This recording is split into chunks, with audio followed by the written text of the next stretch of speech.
Hi, I'm Lawrence Bernstein, a professional speechwriter, and I run greatspeechwriting.co.uk. And irrespective of the sort of speech that you're going to give, there are 2 or 3 key things to bear in mind.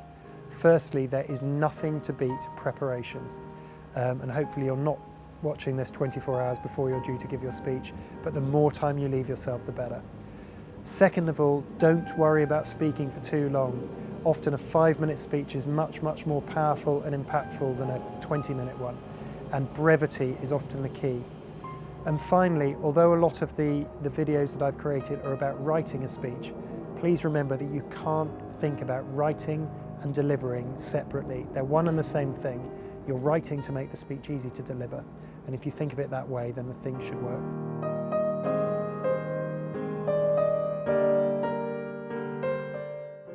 So you're preparing a farewell speech.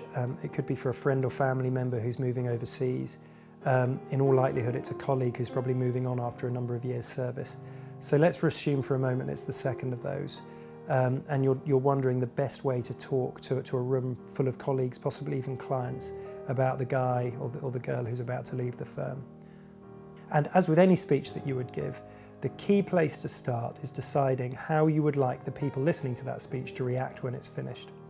On that basis, you can start to plan whether it should be predominantly sincere or more humorous and light-hearted. And the key to answering, there is no right or wrong answer there, it's about relevance. Is the guy somebody who would appreciate something that little bit jocular? Would he like you to talk about some of the funnier moments in his career? Was he perceived, or is he perceived, to be a particularly serious colleague, somebody who laughed at himself, somebody who would find this sort of thing amusing, or somebody who would just be absolutely shattered if you use this as a forum to have people laugh at his or her expense? So, having decided the approach you'd like to take, I think a few key tips. First of all, keep it relatively brief. You don't, however long the person has worked at the firm, you don't want to spend half an hour running through everything they've ever done and every project they've ever been involved in. Let's look at it at a higher level. Let's look at the key things he achieved, but more importantly, the way that he worked with people and the value he brought to the firm in ways that weren't just relevant to clients, but were relevant to the way that the business developed.